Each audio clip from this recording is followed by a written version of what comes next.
School এবং কলেজের শিক্ষার্থীদের জন্য নতুন একটা ঘোষণা আসতে পারে, একটা পরিকল্পনার কথা আজকে শিক্ষামন্ত্রী জানিয়েছেন যে স্কুল কলেজে একদিন অনলাইন, পরদিন সশরীরে ক্লাস নেওয়ার সিদ্ধান্ত আসলেও আসতে পারে।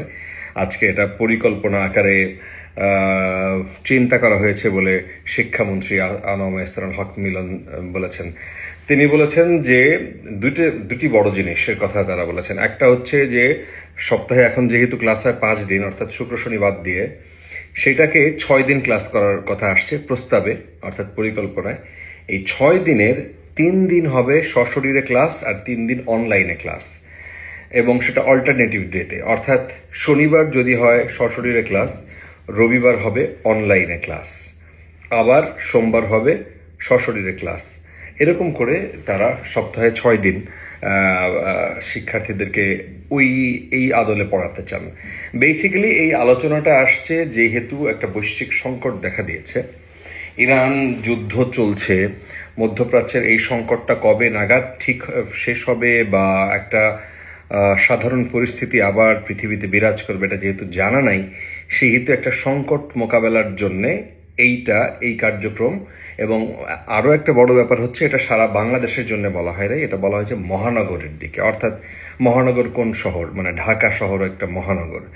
এই মহানগরে যানজট নিরসন, এবং সেই চিন্তা থেকে এটা একটা প্রস্তাব আকারে, এখন যদি সেটা গেজেট আকারে প্রকাশ হয় এবং যদি সেটা যদি শিক্ষা মন্ত্রণালয় সিদ্ধান্ত নেয়, দেন এটা বাস্তবায়ন হবে। এখন এই ক্ষেত্রে অনেকেই যারা প্রশ্ন তুলছেন তারা বলছেন যে 2020 সালে যখন করোনা মহামারী বৈশ্বিক সংকট আকারে আসে, তখন আপনারা জানেন যে 1.5 বছরের মতো বাংলাদেশে এরকম আপনার শিক্ষা প্রতিষ্ঠানগুলো বন্ধ ছিল।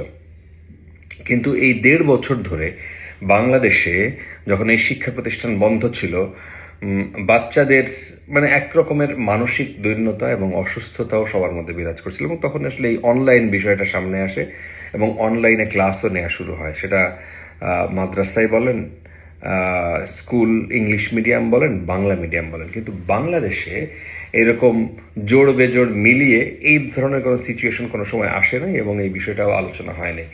এখন প্রধানমন্ত্রীর সাথে পরামর্শ করে মন্ত্রিসভার বৈঠকে আলোচনা করার পরে এই সিদ্ধান্তের কথা জানিয়েছেন। যদি সিদ্ধান্ত মন্ত্রিসভা নেয় তাহলে এটা হলেও হতে পারে।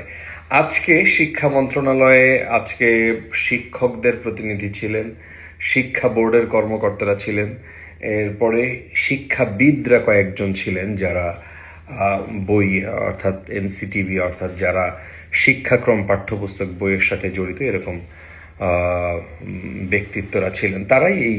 তারাই এই পরামর্শগুলো দিয়েছেন। এবং শিক্ষামন্ত্রী যেটা বলেছেন যে 55% অংশীজন বলতে যারা শিক্ষার্থী, যারা শিক্ষক, যারা অভিভাবক, যারা ম্যানেজমেন্টের কমিটি, যারা মন্ত্রণালয়, এই মানুষগুলোর সাথে তারা নাকি 55%ই এই বিষয়ে জবাব দিয়েছেন যে তারা এটি চান। এখন এটি চাইলেই যে বাংলাদেশে এটা করা সম্ভব, সেটা এখন এটা একটা বড় সিদ্ধান্ত। এবং 40 দিন ছুটির পর গত রবিবার থেকে ক্লাস যখন শুরু হয়েছে, তখনই এত লম্বা ছুটির পর মানে শৃঙ্খলা তো থাকে না শিক্ষার্থীদের মধ্যে। আর একটা কথা মনে করিয়ে দিই, এটা শুধুমাত্র ক্লাস 12 পর্যন্ত, অর্থাৎ এসএসসি, মাধ্যমিক এবং উচ্চ মাধ্যমিক পর্যন্ত। এখানে কিন্তু বিশ্ববিদ্যালয়কে এটার মধ্যে ইনক্লুড করা হয় নাই। তো ওনারা বারবার যেটা বলতে চেয়েছেন যে বৈশ্বিক যে সংকট, সেটা জ্বালানি সংকট, তাই না, তেলের সংকট।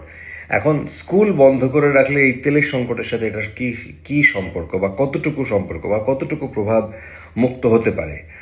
এখন সেই জায়গায় ওনাদের কিছুটা জবাব আছে যে যেহেতু গাড়ি চলাচল বেশি হয় স্কুল খোলা থাকলে, যাদের ব্যক্তিগত যানবাহন থাকে তাদের যানবাহনটা কম চলবে এবং বিদ্যুতের ব্যবহার কমবে, এবং একরকমের কিছুটা হইলেও একটা প্রভাব মানে থাকতে পারে বলে তারা মনে করছেন। সেই কারণে তারা এই সিদ্ধান্ত নিচ্ছেন। সুতরাং এখন দেখা যাক আসলে এই সিদ্ধান্তটা কতটা কার্যকর হইতে পারে বাংলাদেশের প্রেক্ষাপটে। এই জিনিসটা, এই জ্বালানি সংকট কতদিন চলে এবং শিক্ষা প্রতিষ্ঠান অনলাইনে এরকম সশরীরে ক্লাস নেয়া, সেটা আসলে কতটা ফ্রুটফুল হয় সেটা সময়ের উপরে ছেড়ে দিতে হবে। শুভকামনা সবার জন্য।